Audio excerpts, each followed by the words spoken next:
नमस्कार दोस्तों। 5 अगस्त 2019 वो दिन था जब जम्मू कश्मीर से जुड़ा हुआ भारत के संविधान में दो आर्टिकल थे, आर्टिकल 370 और आर्टिकल 35A। इन दोनों ही आर्टिकल को भारत की संसद ने एक बड़े मार्जिन से इनको हटा दिया भारत के संविधान से। 370 को डाइल्यूट किया और 35A को हटा दिया गया। इसके अलावा जम्मू कश्मीर रीऑर्गेनाइजेशन एक्ट भी लागू किया गया। लेकिन 370 हटाने की जो प्रक्रिया है वो इतनी आसान नहीं रही थी जब से लागू हुआ था। पिछले 70 सालों तक, लगभग 70-72 सालों तक इसके लिए संघर्ष किया जाता रहा। वो क्या प्रक्रिया थी, किस तरीके का संघर्ष था, उसके लिए किन किन लोगों ने बलिदान दिया, इस पर बात करने के लिए हमारे साथ हैं जम्मू कश्मीर अध्ययन केंद्र के अध्यक्ष पद्मश्री जवाहरलाल कौल जी। सर, आपका बहुत बहुत धन्यवाद, आपने समय निकाला। सर, जैसे कि मैंने कहा कि ये जो पूरी यात्रा थी 70 साल की, ये बहुत आसान नहीं रही थी। ये संघर्ष कब से शुरू हुआ?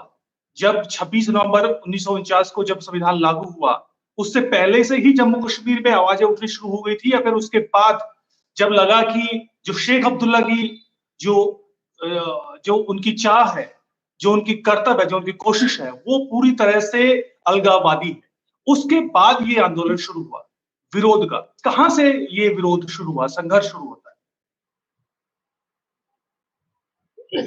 दरअसल जब जम्मू कश्मीर में अलग संविधान बनाने की प्रक्रिया ही शुरू हो गई थी, जब शेख अब्दुल्ला और उनके साथी चाह रहे थे कि जम्मू कश्मीर में एक अलग संविधान हो, उसी से लोगों को एक संदेह पैदा हो गया था कि वहां के जो नए शासक हैं उनका इरादा भारत के साथ ईमानदारी से रहने का नहीं है। इसलिए एक सुगबुगाहट तो चारों ओर से थी, लेकिन संगठित रूप से अभी उसका रूप सामने नहीं आया था। दरअसल 15 जनवरी 1952 को एक सामान्य सी घटना जम्मू में हुई। ये सामान्य सी घटना एक कॉलेज, वहां का जो सरकारी कॉलेज था, उस कॉलेज में वो लोग स्पोर्ट्स डे मनाना चाहते थे बच्चे, और उसमें मार्च पास्ट भी था। और मार्च पास्ट में वो भारतीय गणतंत्र के का ध्वज, तिरंगा झंडा लेकर चलना चाहते थे, लेकिन उन कॉलेज के प्रिंसिपल ने इसकी अनुमति नहीं दी। उनसे कहा गया कि वो जो नेशनल कॉन्फ्रेंस का झंडा था उसी को लेकर चले। छात्रों का कहना था कि अभी तो जम्मू कश्मीर का कोई अपना झंडा बना नहीं है, और हम किसी एक पार्टी का झंडा लेकर कैसे चले।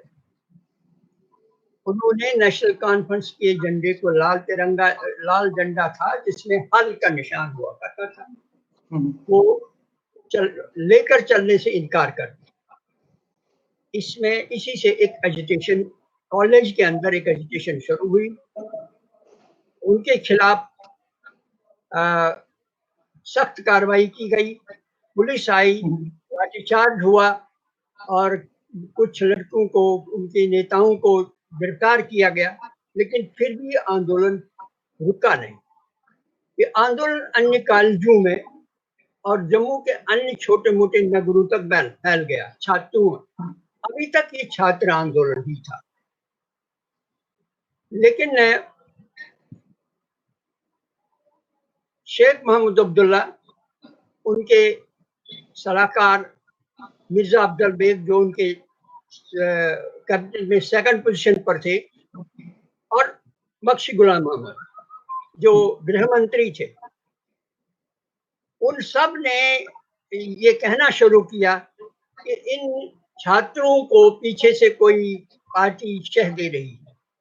हम्म, और इसमें प्रजा परिषद जो कि अभी अभी बनी हुई थी और राष्ट्रीय स्वयंसेवक संघ वही ये आंदोलन चला रही है। लेकिन ये बात उस वक्त सच नहीं थी, क्योंकि प्रजा परिषद का गठन किसी आंदोलन के लिए नहीं हुआ था। प्रजा परिषद तो जम्मू क्षेत्र में जो उन्हें लग रहा था अन्याय हो रहा था, जो विषमता हो रही थी, जो भेदभाव हो रहा था, उसको दूर करने के लिए सरकार से एक तरह का सेतु, एक तरह से एक संबंध स्थापित करना चाहती थी। यहाँ तक कि शेख अब्दुल्ला को जम्मू में पहला भाषण दिलवाने के लिए पंडित प्रेमनाथ डोगरा सामने आए और उनके कहने पर वो भाषण दे पाए। लेकिन कश्मीर सरकार ने इसको दरकिनार करते हुए, इन सब बातों के किनारे करते हुए ये आरोप लगाना शुरू कर दिया कि इसमें प्रजा परिषद के कार्यकर्ता शामिल हैं और वही इसमें इस आंदोलन को चलाते हैं और गिरफ्तारियां शुरू करते हैं। ये एक उनकी गलतफहमी थी।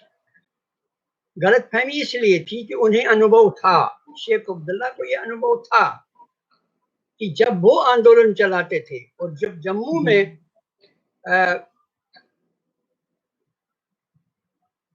वहां का जो छात्र संगठन, मुस्लिम छात्र संगठन आंदोलन चलाता था महाराजा के खिलाफ, तो उनको भी पंजाब से, क्योंकि जम्मू के का पूरी सीमा पंजाब से मिलती है, पश्चिमी और पूर्वी पंजाब दोनों से मिलती है। उस जमाने में भी पंजाब से कार्यकर्ता आकर जम्मू में एजिटेशन करते, जुलूस निकालते या हिंसा का काम करते और भाग जाते ब्रिटिश का। इसलिए प्रजा परिषद के कार्यकर्ताओं और संघ के कार्यकर्ताओं पर पुलिस की दबिश का नतीजा ये हो गया कि पूरे पंजाब में और उसके बाद दिल्ली और उसके पूरे उत्तर भारत में प्रजा परिषद के इस आंदोलन के प्रति सहानुभूति शुरू। इसका इस मुद्दे को लोकसभा में भी उठाया गया। लोकसभा में भी ये बताया गया कि ये गलत काम हो रहा है। अगर जम्मू में एक ही पार्टी है तो क्या आप किसी भी पार्टी को खड़ा होने नहीं देंगे? क्या आपकी का लोकतंत्र ऐसा है कि आपके अलावा कोई दूसरी पार्टी होगी नहीं? फिर ये भी सवाल पैदा हुआ कि एक पॉलिटिकल पार्टी का झंडा किसी भी सरकारी कार्यक्रम का नेतृत्व कैसे कर सकता है? लेकिन शेख अब्दुल्ला और मिर्जा अब्दुल बेग ने जम्मू के विभिन्न शहरों में खुलेआम ये भाषण दिया, जब तक नेशनल कॉन्फ्रेंस की सरकार है तब तक नेशनल कॉन्फ्रेंस का ही झंडा सरकारी झंडा माना जाएगा। इसमें कोई खुश हो नाराज हो, हमें इससे कोई परवाह नहीं। इस उद्दंडता के बाद तो वातावरण बिगड़ गया और अगले कुछ महीनों में ही भारतीय जनता पार्टी उस वक्त नहीं थी, भारतीय जनसंघ के कानपुर अधिवेशन में इस पर एक रेजोल्यूशन, एक प्रस्ताव पारित किया गया इस प्रजा परिषद के आंदोलन को समर्थन देने का। इस माहौल में दमन का एक चक्र शुरू हुआ। इस दमन चक्र में भारतीय तिरंगे के लिए, गणतंत्र के तिरंगे के लिए बहुत सारे लोग तो जेल गए ही, यातनाएं सही ही, बहुत सारे लोगों ने आत्म बलिदान भी किया। लेकिन जैसे हमने लेकिन क्या इससे पहले जो हमने 1951 के चुनावों में देखा, जब प्रजा परिषद जम्मू कश्मीर में चुनाव लड़ना चाहती थी और वहां पर लगभग 1.5 दर्जन के आसपास उनके उम्मीदवारों के जो पर्चे हैं वो खारिज कर दिए गए। वहां वो भी इससे पहले एक तरह की शुरुआत पहले से हो चुकी थी और जैसे कि आपने कहा कि जो छात्र हाँ आंदोलन था उसने उसको एक बड़े आंदोलन में तब्दील कर दिया। हाँ, ये देखिए, सीधी बात ये है कि जम्मू कश्मीर में 1947 के बाद कभी कोई लोकतांत्रिक सरकार शेख अब्दुल्ला के उसके वंशजों के माध्यम से नहीं मिली। 1951 में जो कुछ हुआ वो एक तरफा चुनाव, उस चुनाव को आप वास्तविक न्यायपूर्ण चुनाव कह ही नहीं सकते। पहले से ही ये साबित कर दिया गया था, ये वहां के शासकों ने पहले से ही साबित कर दिया गया था, उनकी पार्टी बल्कि उनके चुने हुए कुछ लोगों, कुछ नेताओं के हितों के विपरीत जो भी जाएगा उसे उसके साथ दुश्मन का सलूक किया जाए। दरअसल एक बड़ी बात ये थी कि शेख अब्दुल्ला को जम्मू की जनता पर शुरू से ही विश्वास नहीं था और जब 1949 में कबायली पाकिस्तानी आक्रमणकारियों की घुसपैठ जम्मू के सीमावर्ती कस्बों में लगातार हो रही थी, कोटली, बिंबर, मीरपुर, इन सब जगहों पर लगातार हो रही थी और जम्मू के लोग कोशिश कर रहे थे कि यहाँ इन जगहों के हिंदुओं को कुछ सहायता मिले, फौजी सहायता मिले, उन्हें रक्षा मिले, उनको वहां से हटाया जाए या उनके कैंपों के लिए कोई अनुदान हो। इस तरह का कोई अनुदान या कोई मदद सरकार की ओर से उन्हें नहीं मिला। सच तो ये है कि जब पंडित डोगरा और बलराज मधो को दूसरे नेता शेख अब्दुल्ला से मिले तो केवल ये कहने के लिए कि मीरपुर में जो फंसे हुए हजारों हिंदू हैं उन वहां सेना भेज दी जाए और उनको मुक्त करा दिया जाए, नहीं तो उनकी जान खतरे में है, उनको कत्ल गारत हो जाएगा। शेख अब्दुल्ला ने बात सुनी और अनसुनी कर दी, लेकिन वो फौज नहीं गई, जबकि वहां उस वक्त फौज थी। उस वक्त ये जो कमांडर थे वो उनसे जम्मू के प्रतिनिधि मिले तो उसने साफ साफ बता दिया कि हमें ये बता दिया गया है कि जहां शेख अब्दुल्ला आपको भेजे वही जाएंगे और कहीं नहीं जाएंगे। कुल मिलाकर ये माहौल तो 1947 से था। दरअसल ये जम्मू के प्रति वैर का जो राजनीतिक वैर या राजनीतिक प्रतिशोध की भावना शेख अब्दुल्ला और उनके साथियों के मन में क्यों थी, इसका भी एक बड़ा कारण था। शेख मोहम्मद अब्दुल्ला जम्मू कश्मीर के मुसलमानों के सर्वोच्च नेता बनना चाहते थे, लेकिन मुस्लिम लीग को उन पर विश्वास नहीं था। मुस्लिम लीग ने जम्मू में उनके विरुद्ध एक अलग नेतृत्व खड़ा कर दिया, चौधरी अब्बास भी जम्मू के मुसलमानों के पुंछ, राजौरी, ये सब जहां बहुतायत में मुसलमान रहते थे उनके बीच। यानी जब तक आजादी मिली तब तक जम्मू के मुसलमानों ने शेख अब्दुल्ला को अपना नेता नहीं माना। एक प्रकार से शेख अब्दुल्ला को ये केवल हिंदुओं के साथ नहीं, जम्मू के मुसलमानों के साथ भी एक गुस्सा था कि इन्होंने मुझे कभी साथ नहीं दिया। इसलिए वे कई तरह से सोचते थे। उनका ये कहना था कि अगर उनका मानना ये था कि अगर बॉर्डर एरिया के कुछ मुस्लिम बहुल के चले ही जाएं, जम्मू कश्मीर से हट ही जाएं, तो उन्हें कोई फर्क नहीं पड़ता, और ऐसा हुआ ही। ये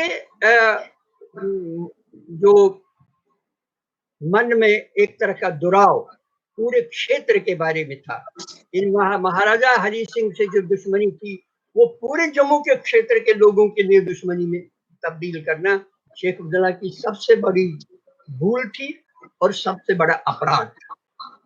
और जिसके कारण ये माहौल ऐसा बन गया, तो शेख अब्दुल्ला के प्रति विश्वास पैदा करना जम्मू के लोगों के लिए बहुत मुश्किल हो रहा था। और उस बीच ये सारी घटनाएं हुई, और इन घटनाओं ने एक विराट रूप ले लिया और एक विराट। और जब अगर हम नेहरू की बात, पंडित नेहरू की बात करें, उस वक्त का जो नेतृत्व था, उनके बेहद करीबी गोपाल स्वामी अयंगार की बात करें, उनका वहां की पॉलिसी में वो पूरी तरह से एक्टिव थे। जब शुरुआत में आर्टिकल 370 लाया गया, आपको क्या लगता है कि इतना सब देखने के बाद कि पंडित नेहरू का उस वक्त क्या सोच रही होगी, कि क्या वो अपीज करना चाहते थे उस वक्त, सिर्फ उस वक्त अपीज करके शेख अब्दुल्ला से काम निकलवाना चाहते थे, या फिर वो किसी दूसरी दिशा में जाने के लिए भी तैयार थे? उस वक्त नेहरू और दूसरे नेतृत्व की क्या सोच थी? देखिए, नेहरू की शुरू से दुर्भाग्य की बात यह है कि नेहरू अपने आप को कश्मीरी कहते थे, लेकिन जम्मू कश्मीर के बारे में उनकी जानकारी अपर्याप्त है। वहां के बारे में जो कुछ घटनाएं होती थी, वहां जो राजनीतिक माहौल था, वहां महाराजा और आंदोलनकारियों के बीच में जो संबंध थे, उनके बारे में सारी सूचनाएं शेख अब्दुल्ला के मार्फत उन्हें मिली। धीरे धीरे उन्हें ये मान लिया था कि जम्मू कश्मीर का एकमात्र नेता शेख मोहम्मद अब्दुल्ला है, और शेख मोहम्मद अब्दुल्ला जो कहेगा वही सच। हालांकि इस मामले में एक बार उन्हें माफी भी मांगनी पड़ी। ये शेख अब्दुल्ला ने अपने नेशनल कॉन्फ्रेंस के वर्कर्स के लिए भारत सरकार से हथियार मांगे थे, ताकि वो एक होम गार्ड बना ले, कबायली हमले के से मुकाबला करने के लिए, या ग्रामीण लोगों को सुरक्षा देने के लिए एक होम गार्ड तैयार करें, और वहां भेज दिए गए।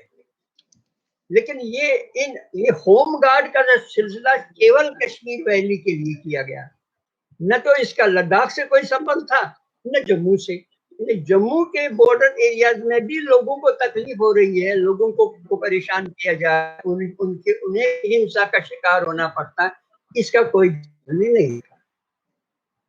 और बल्कि उल्टा एक अफवाह शुरू कर दी, बल्कि एक खबर नेहरू तक पहुंचा दी गई। हथियार आपने भेजे थे, उनमें से बहुत सारे आरएसएस कार्यकर्ताओं, प्रजा परिषद के कार्यकर्ताओं को बांट दिए गए। और ये सब काम उस वक्त के प्रधानमंत्री मेहरचंद महाजन के माध्यम से हुआ। महाराजा को गुस्से में एक चिट्ठी लिखी और पूछा हो रहा है। महाराजा ने वो चिट्ठी मेहरचंद महाजन को दी और उसे जवाब लिखा। महाजन ने जवाब लिखकर ब्यौरेवार दिखाया तो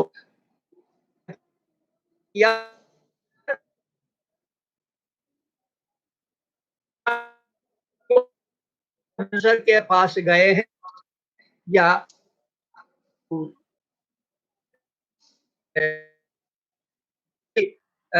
कार्यकर्ता के साथ कोई संबंध नहीं, कोई हथियार किसी कार्यकर्ता को उस मद में से नहीं दिया गया। नेहरू ने उसके बारे में जांच करवाई होगी, पूछा होगा ऑफिसर से, जो जम्मू क्षेत्र का कमांडिंग ऑफिसर था, और उसने बताया होगा कि हमने कोई हथियार किसी को नहीं दिया है, तो उन्होंने एक चिट्ठी लिखकर महाजन से क्षमा मांगी। ऐसी एक दो बार पहले भी उन्हें सार्वजनिक रूप से क्षमा मांगनी पड़ी थी। सब समझने के बाद ही उन्हें गलत, इसलिए दुर्भाग्य की बात है कि भारत और जम्मू कश्मीर के संबंध जैसा होना चाहिए, सरकार तो गवर्नमेंट टू गवर्नमेंट, सरकार से सरकार के संबंध हो, या भारतीय जनता के जम्मू कश्मीर की जनता के साथ संबंध हो, ऐसा न होकर वो दो व्यक्तियों के बीच में एक संबंध था जिसे वो दोस्ती कहते थे, और उन्हीं दो व्यक्तियों के बीच की समझ के अनुसार सारी राजनीति चलती थी। और उसमें से एक व्यक्ति जानबूझकर समझदारी के साथ वो उसे मिसलीड कर रहा था, उसे धोखा दे रहा था, अंधेरे में रख रहा था। और इस अंधेरे में रखने के कारण भारत के प्रधानमंत्री पंडित जवाहरलाल नेहरू और किसी की बात को स्वीकार करना नहीं चाहते थे, भले ही वो उसके अपने कैबिनेट में। प्रजा परिषद आंदोलन के दमन के सिलसिले में करण सिंह स्वयं एक बार इतने व्यथित हुई और वो जाकर प्रधानमंत्री के पास गए, नेहरू जी के पास गए और उसे समझाया कि जो कुछ वहां हो रहा है गलत हो रहा है। लेकिन नेहरू जी भले ही करण सिंह को टाइगर टाइगर नाम से पुकारते थे, लेकिन उनकी बात उसने स्वीकार नहीं की। खुद करण सिंह ने लिखा है कि मुझे नहीं लगता था कि वो कुछ करेंगे। तो ऐसी स्थिति में जहां उनके कागजू मंत्री थे, उन्होंने उनको लिखा और समझाया कि एक व्यक्ति के साथ इस तरह के संबंध रखना, केवल एक व्यक्ति के आधार पर हम जम्मू कश्मीर राज्य के साथ रिश्ते कैसे बना सकते हैं, खतरनाक होगा ये, उसको भी उन्होंने अनसुना कर दिया। तो ऐसी स्थिति में स्वाभाविक था कि शेख अब्दुल्ला इसका फायदा उठा लेता और उसने एक ऐसी योजना, लंबी योजना बनाई, षड्यंत्र रचा, जिसमें जम्मू कश्मीर भारत के साथ विलय के बावजूद भारत में न रहे, यानी भारतीय संविधान और भारतीय कानूनों से परे रहे। और इसी के लिए अनुच्छेद 370 की कल्पना की गई। हालांकि उन्होंने अगस्त 1953 में उसको उनको पहले पीएम पद से हटाया और उनको गिरफ्तार भी किया। अपने शासनकाल में जवाहरलाल नेहरू उनके पूरे अंत तक 1964 तक समस्या बनी ही रही, राजनीतिक समस्या खड़ी रही जम्मू कश्मीर में हमेशा। लेकिन उसके बाद के जो पीएम आए, उसके बाद जो शासन देश में शासन आया, उन्होंने किस तरीके से डील किया जम्मू कश्मीर को। हमने देखा कि 64 में भी, 1967 में भी संसद में लगातार बहस चर्चा हुई कि 370 को हटाना चाहिए। और जम्मू में उसके बाद नेहरू के बाद भारतीय जनसंघ ने किस तरीके से इस आंदोलन को जारी रखा। जैसे अब भारतीय जनसंघ ने जब जम्मू कश्मीर के आंदोलन को अपने हाथ में लिया, तो भारत के विभिन्न प्रदेशों से कार्यकर्ता, स्वयंसेवक जम्मू प्रदर्शन, अपने धरना देने के लिए, सत्याग्रह के लिए लगातार आए। इस सिलसिले में जनसंघ के पहले अध्यक्ष डॉक्टर श्यामा प्रसाद मुखर्जी नेहरू से मिले और उनसे कहा कि आप स्वयं इस बात को देख लीजिए, जो कुछ वहां की सरकार कर रही है वो गलत है। उस वक्त शेख अब्दुल्ला की सरकार ने जम्मू कश्मीर में प्रवेश के लिए एक परमिट सिस्टम बनाया था, यानी लखनपुर में आपको परमिट दिखाना पड़ता था कि आपको यहाँ आने का परमिट है कि नहीं है, तभी आप अंदर जा सकते थे, अन्यथा अंदर नहीं जा सकते थे। तो ऐसा लगता था कि आप किसी दूसरी कंट्री में जा रहे हैं। तो और ये इसकी ओर भी नेहरू जी का ध्यान दिलाया गया, मगर नेहरू जी कभी भी अपने विरोधियों की बात को आसानी से नहीं सुन सकते, और श्यामा प्रसाद मुखर्जी जो उनके बहुत बड़े क्रिटिक थे, उनकी बात तो उन्होंने सुनी ही नहीं। इसलिए श्यामा प्रसाद मुखर्जी ने तय किया जो इस परमिट सिस्टम को तोड़ने के लिए स्वयं जाएंगे, बिना परमिट के राज्य में प्रवेश करेंगे और एक संविधान, एक प्रधान और एक निशान के सिद्धांत को स्थापित करेंगे। वो गए, उनके साथ और भी सैकड़ों कार्यकर्ता चले गए, लेकिन उन्हें जम्मू में गिरफ्तार किया गया। लखनपुर के आसपास ही पुलिया पार करते ही उन्हें गिरफ्तार किया गया और गिरफ्तार करके जम्मू में नहीं रखा गया, ये जानते हुए भी कि उन्हें हाई ब्लड प्रेशर रहता है और पहाड़ी इलाकों में जाकर वो और भी खतरनाक साबित हो सकता है। उन्हें श्रीनगर भेज दिया गया और वही उन्हें कारावास, वहां उनकी तबीयत खराब हुई और तबीयत खराब होने के बाद उनका जो जिस तरह से इलाज किया गया उसमें कोई गंभीरता नहीं थी। उन्हें सरकारी अस्पताल में पहुंचा दिया गया जहां उनकी मृत्यु रहस्य है और रहस्यात्मक रूप से हुई है और आज तक उसका सही कारण नहीं दिया गया। और नेहरू जी ने ये कोशिश की कि इस तरह की कोई जांच न हो जिससे डॉक्टर श्यामा प्रसाद मुखर्जी की मृत्यु के कारणों को साबित किया जाए और इस संदेह को जो कि लोगों के मन में उस वक्त पैदा हो गया था, ये संदेह दूर किया जाए कि वो सामान्य मृत्यु नहीं, एक हत्या थी। और इस संबंध में फिर मैं जो नेहरू के पेपर्स को अगर आप बचेंगे, जवाहरलाल नेहरू के पेपर्स 53 से 64 तक के जो पेपर्स को चिट्ठियों को देखेंगे तो आपको पता लगेगा कि इस वक्त भी डॉक्टर करण सिंह जो अब सदर रियासत हो गए थे और वो इतने इच्छुक थे क्योंकि मूलतः उनका बेस जम्मू के लोगों के वो प्रतिनिधि थे, अपने आप को मानते थे और कम से कम महाराजा के रीजेंट होने के नाते सारे राज्य की जिम्मेदारी उसे समझते थे।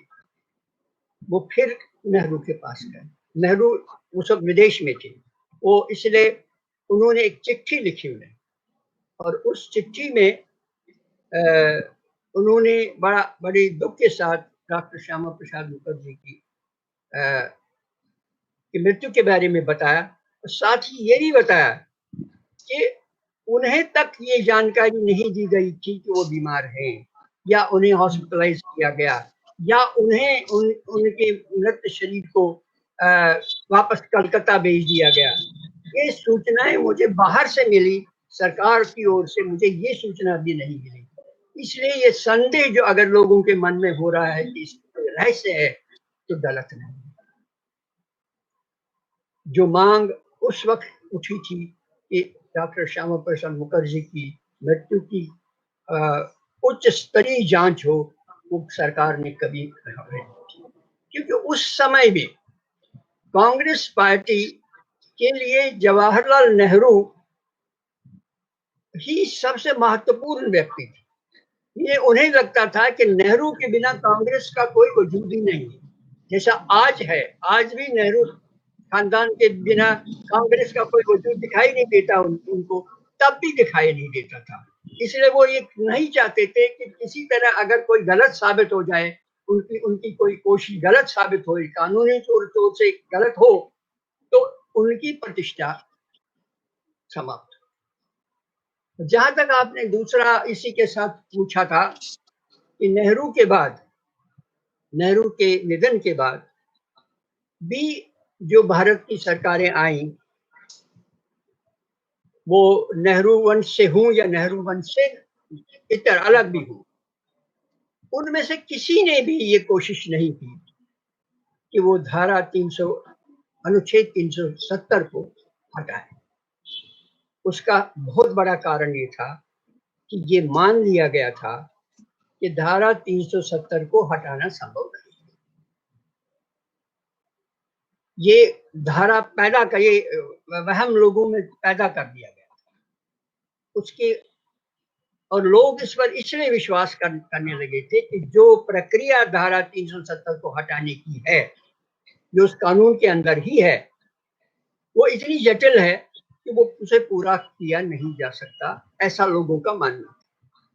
यानी वहां की असेंबली इसे 2/3 मतों से इसकी अनुशंसा करे और फिर प्रेसिडेंट को ये बताए और प्रेसिडेंट उस पर अमल करे और कानून को हटाने के लिए 2/3 संसदीय कानून है, वो 370 भारतीय संविधान का कानून है और भारतीय संविधान के कानून को हटाने के लिए जो प्रक्रिया चाहिए वो उसे करे।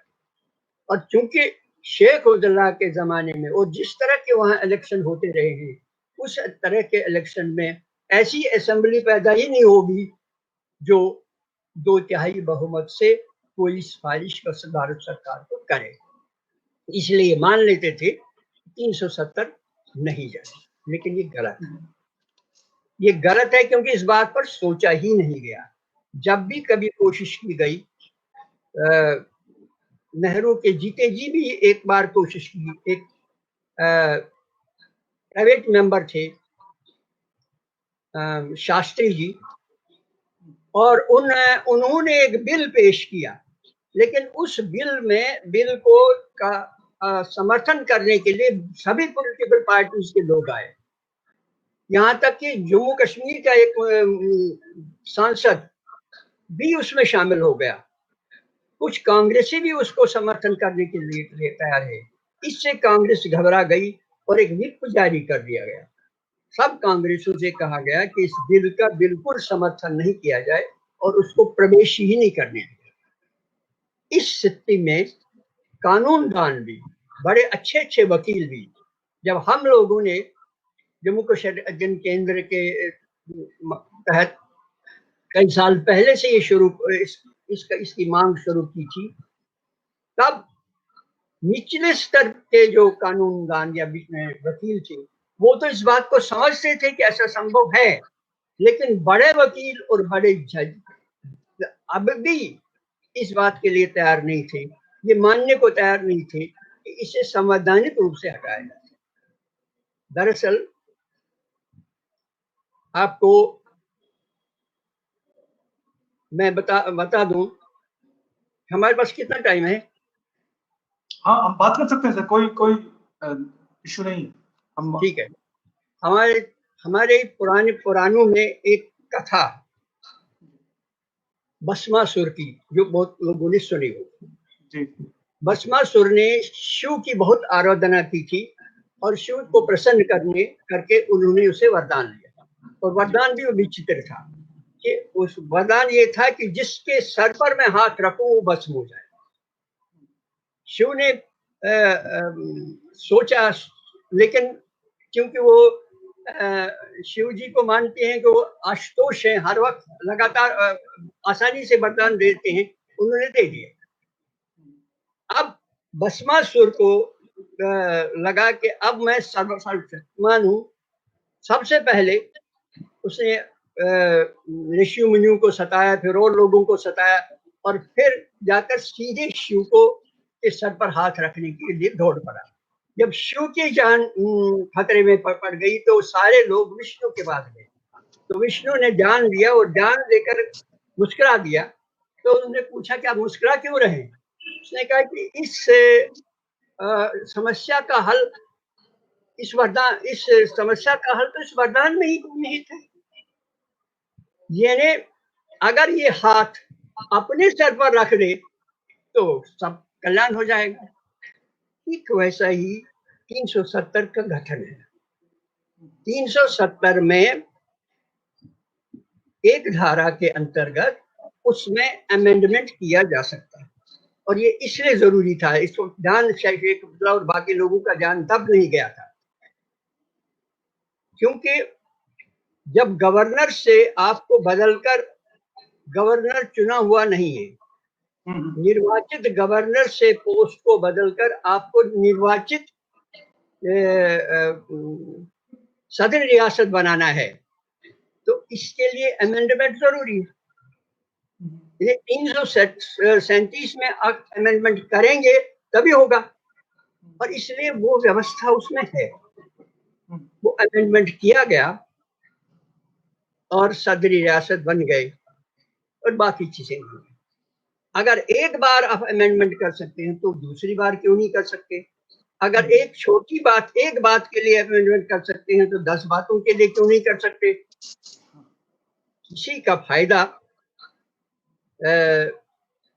हमारे राष्ट्रपति ने उठाया और उन्होंने प्रेसिडेंशियल ऑर्डर में उन सारे धाराओं को जो एक सेक्शन 1 के अलावा जिसमें जिसकी वजह से ये संशोधन पॉसिबल हुआ, उसको रहने दिया और बाकी सब धाराओं को निरस्त कर दिया।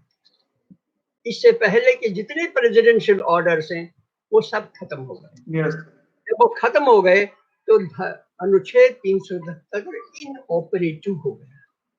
वो अभी भी स्टैट्यूट बुक में है, लेकिन उसका कोई इफेक्ट नहीं है। अब ये बसमासुर वाला मामला उन लोगों ने नहीं समझा था, और हमारे बड़े वकीलों और बड़े जजों ने भी बहुत देर से समझा, लेकिन जब समझ में सबका आ गया तो फिर देर नहीं। और स्वाभाविक बात ये थी कि इस बार सरकार बनी थी वो बहुत इतने बहुमत से बनी थी कि उसे बहुमत जुटाने में भी मुश्किल है। जाहिर है इच्छा शक्ति एक बड़ी चीज थी, लेकिन सर मैं आपका अनुभव मैं आपको जानना चाहूंगा कि जम्मू कश्मीर अध्ययन केंद्र के माध्यम से भी आप लगातार लोगों से मिले, आप टेक्नोक्रेट से मिले, आप सरकारों से मिले, अलग अलग जो एक्सपर्ट्स हैं उनसे मिले, कानूनविदों से मिले होंगे। आपको किस तरह का एक्सपीरियंस रहा इसको हटाने को लेकर? लोगों ने क्या उसी तरह का एक जो रटा रटाया तासुर था कि ये जिंदगी में कभी नहीं हट सकता? इसके अलावा आर्टिकल 35A जिसके बारे में लोग जानते नहीं थे, उससे जुड़ी हुई कुछ आपको कुछ अनुभव है कि जो आपको लगता था कि एक्सपर्ट है लेकिन उनको खुद जानकारी नहीं थी और वो दावा कर रहे थे जम्मू कश्मीर का समाधान करने का? इस जम्मू कश्मीर अध्ययन केंद्र के माध्यम से आपको किस तरह का अनुभव रहा?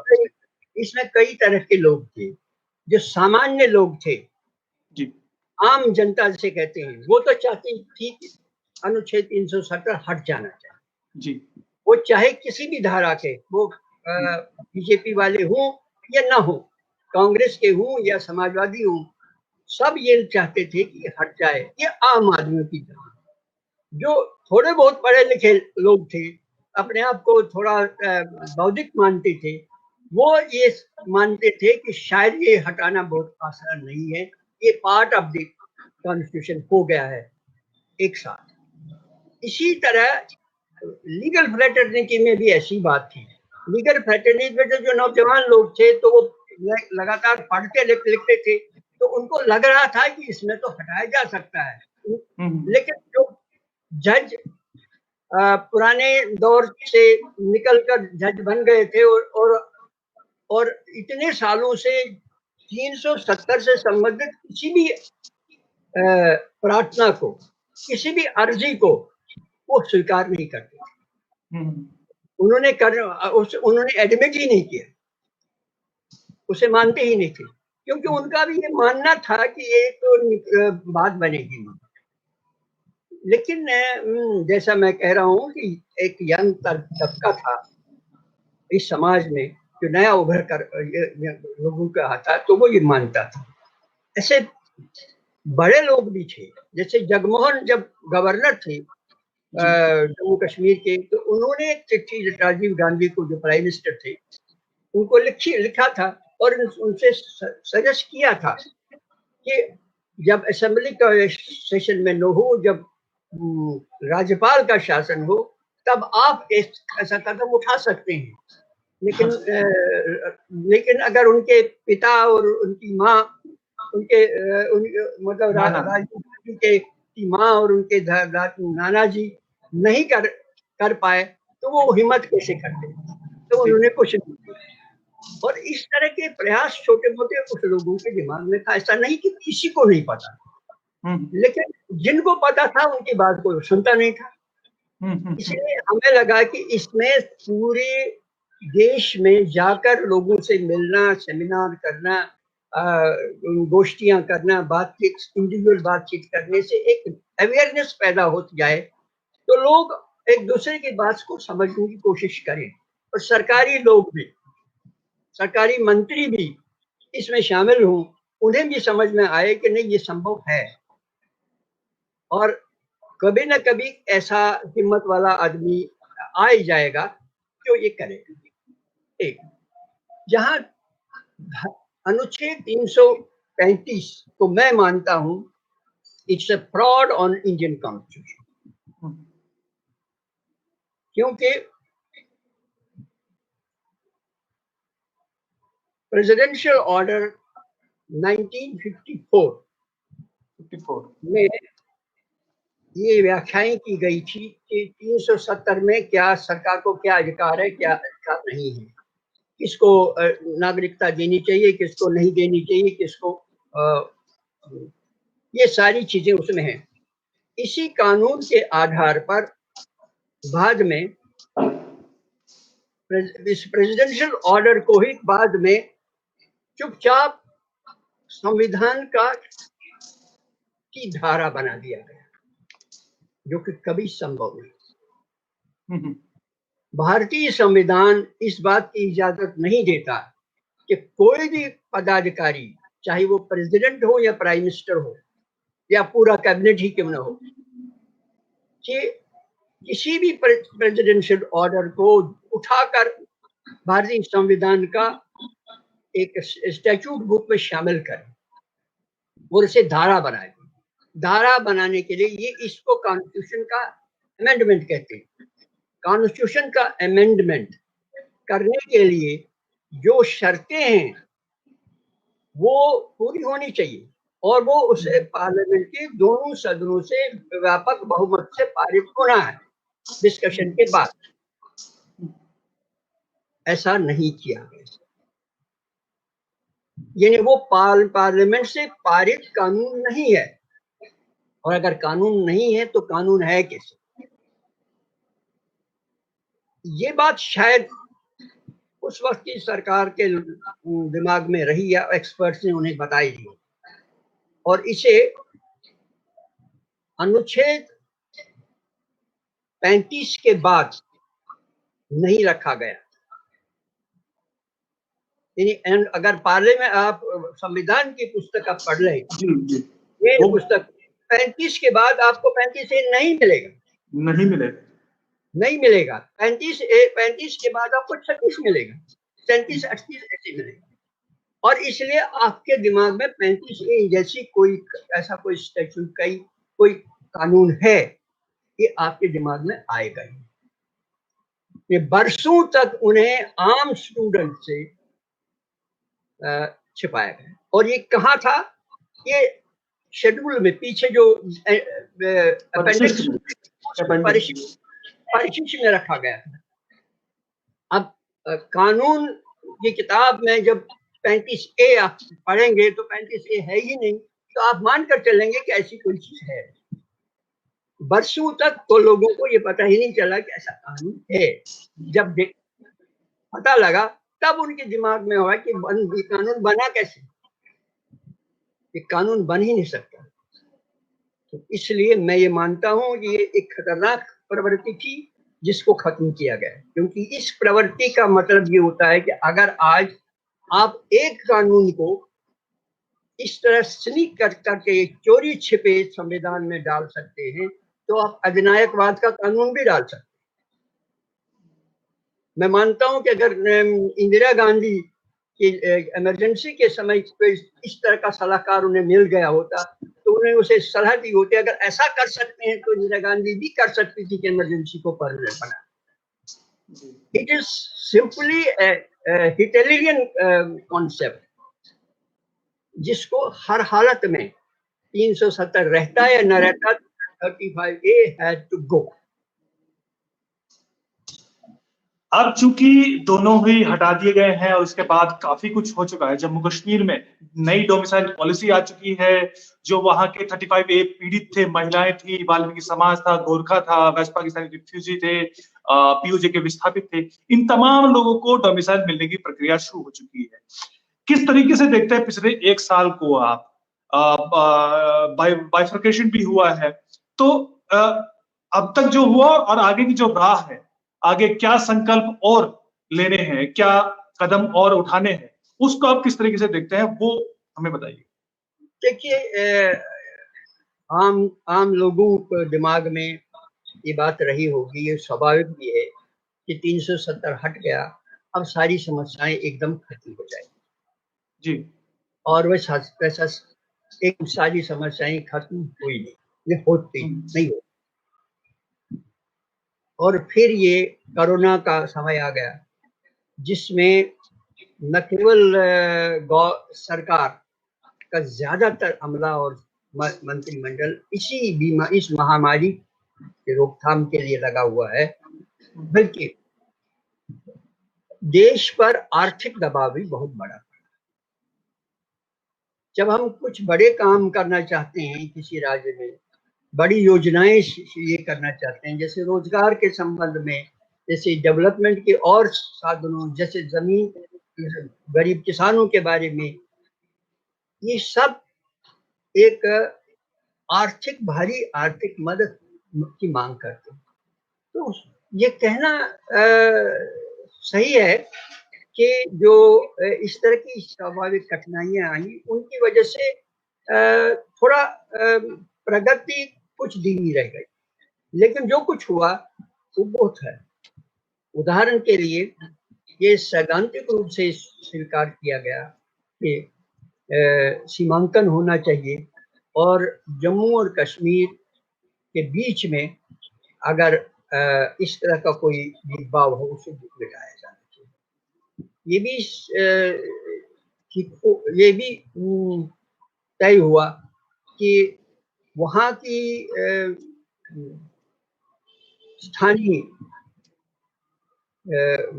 नागरिकता को देने के लिए कुछ ऐसे नियम तय किए जाने चाहिए जो रैशनल, जो आर्बिट्ररी न हो, जो ऐसे न हो कि जैसे मन मर्जी से किसी शासक ने तय कर दिए और उनको दे दिए। उनमें लचीलापन होना चाहिए, उनमें लिबरलिज्म होना चाहिए, और जरूरी नहीं है कि जो इस वक्त हमने तय किया वो पूरी तरह से सही साबित हो, क्योंकि उनमें भी बहुत सारे लोगों को शिकायतें हो सकती, उनको लगता है कि उनके साथ अन्याय हुआ है। तो ये गुंजाइश रहनी चाहिए कि आगे इन बातों पर पुनर्विचार भी किया जा सकता है। अगर उसमें अमेंडमेंट करना है, उसमें अमेंडमेंट की जानी चाहिए। तो इस तरह का लचीलापन होना चाहिए। तीसरी बात ये है कि हमें अब जो होना चाहिए वो यही है कि जिस विकास का हम मॉडल पेश करना चाहते हैं, जिस नया जम्मू कश्मीर को हम कल्पना करना चाहिए, वो हमारे कल्पना मन में ही नहीं होनी चाहिए, वो साकार होनी चाहिए। एक ड्रीम की तरह जम्मू कश्मीर के लोगों के सामने रखी जानी चाहिए, जिसमें वो अपना भविष्य देख सके, समझ आगे क्या एक्सपेक्ट करते हैं। क्योंकि पिछले 70 सालों में जो कुछ वहां हुआ है वो एडहॉक तरीके से हुआ है, वो शासकों की मनमर्जी के हिसाब से हुआ है और इसलिए हर वक्त गलत हुआ। और अगर इसकी मिसाल देखनी है तो जम्मू कश्मीर की राजधानी श्रीनगर को ही देखा जा सकता है, जो गुंजान आबादी है, बहुत घनी आबादी वाला है, सड़कें उसकी मॉडर्न ट्रांसपोर्ट के लायक नहीं है, सैनिटेशन नहीं है, और उसका सीधा का सीधा टकराव झेलम नदी और डल झील के साथ है, जिनको वो नष्ट कर रहा है। तो ये सारी चीजें, ये मॉडल नहीं चलेगा। ये जम्मू कश्मीर की जो मौलिक प्रवृत्तियां हैं, उनको समझकर ही विकास का मॉडल बनाया जाना चाहिए, जो वहां की प्रकृति के अनुकूल हो, प्रकृति का फ्रेंडली हो। अगर वो फ्रेंडली नहीं है, अगर वो उससे टकराव है, एक ओर से वो अटालिकाएं बन रही हैं, दूसरी ओर से जंगल नष्ट हो रहे हैं, तो वो विकास नहीं होगा।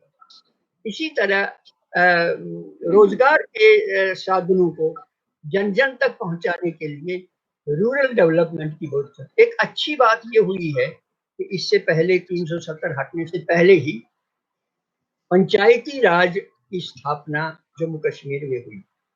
शेख अब्दुल्ला के जमाने के बाद तो पंचायती एक तरह से गांव से गायब हो चुकी थी। वर्षों से पंचायतों में कोई चुनाव नहीं है। इन्हें आम जनता के स्तर पर लोकतंत्र का कहीं अस्तित्व ही नहीं था। तो कम से कम वो अस्तित्व तो पैदा हो गया, उसमें एक गांव के लोगों की रुचि पैदा हो गई। इस दिशा में एक मॉडल स्टेट बनाई जा सकती है जम्मू कश्मीर को। लद्दाख का अपना एक भविष्य है। लद्दाख एक सारे 70 साल में एक पिछड़ा हुआ इलाका था, रह गया था, जिसका महत्व, राजनीतिक महत्व कोई था नहीं। लेकिन ये बात पहली बार केंद्र सरकार ने समझ ली है कि लद्दाख महत्वपूर्ण है, न केवल आर्थिक रूप से बल्कि हमारी सामरिक रूप से। अगर हम हमारा ये दरवाजा, जहां से जिसके पार हमारे दुश्मन बैठे हैं, हम खुला रखें, तो हमारा जम्मू कश्मीर क्या, पंजाब भी नहीं बच सकता। इस सिलसिले में लद्दाख का अलग रहना, और इसकी वजह से हम उन इलाकों को जो हमारे हाथ में नहीं है, जैसे गिलगित बल्तिस्तान को अपना बताने का दावा कर सकते हैं, ये लद्दाख के हिस्से बन गए। तो मुझे लग रहा है कि एक नया युग तो आरंभ हो चुका है, लेकिन इसे गति देना, इसे डायरेक्शन, इसे दिशा देना हमारा काम है। बहरहाल हम लोग उम्मीद करते हैं कि सरकार इस और काम जरूर कर रही होगी, और पिछले 70 सालों में जो गड़बड़ियां हुई उनको सुधारने के लिए जाहिर है वक्त भी चाहिए। जब आपने 370 धारा को हटा दिया है, तो ये जिम्मेदारी भी केंद्र सरकार ने अपने ऊपर ली है कि वो उसके आगे का रास्ता भी सुधारे। यकीनन ऐसा होना ही चाहिए। बहरहाल बहुत बहुत धन्यवाद सर, एक बहुत बेहतर डिस्कशन रहा, इतिहास के बारे में हमने जाना, 70 सालों में क्या हुआ। आपका बहुत बहुत धन्यवाद। हम आगे भी इस तरह की चर्चा करते रहेंगे। दर्शकों से कहेंगे कि आज हमेशा हमारे साथ यूं ही जुड़े रहें। नमस्कार।